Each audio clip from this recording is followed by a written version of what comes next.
Testing 1, 2, 3. A reading from the second letter of Timothy. First reading. A reading from the second letter to Timothy, chapter 2, verses 8 to 15. Remember the gospel that I carry. Jesus Christ, risen from the dead, sprung from the race of David.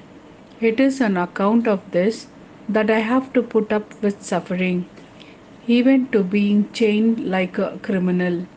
But God's message cannot be chained up. So I persevere for the sake of those who are chosen, so that they too may obtain the salvation that is in Christ Jesus with eternal glory. Here is a saying that you can rely on. If we have died with him, then we shall live with him. If we persevere, then we shall reign with him.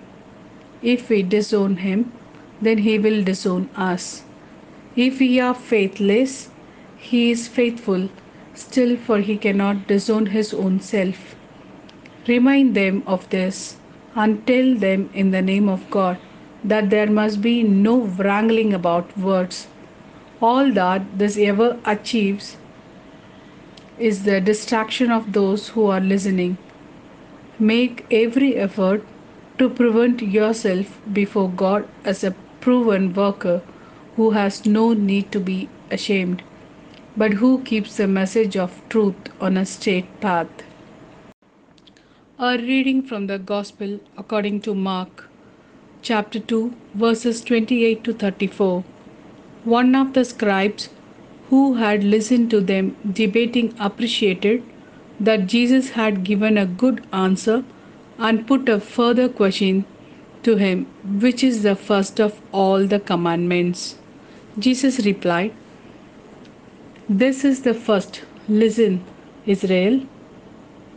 The Lord our God is the one only Lord, and you must love the Lord your God with all your heart, with all your soul, with all your mind, and with all your strength.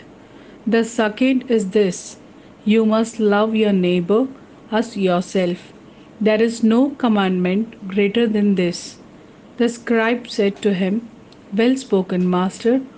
What you have said is true, that He is one and there is no one.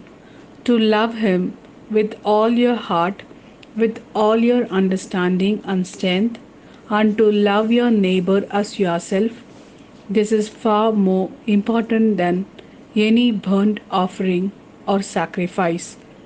Jesus, seeing how wisely he had spoken, said, "You are not far from the kingdom of God."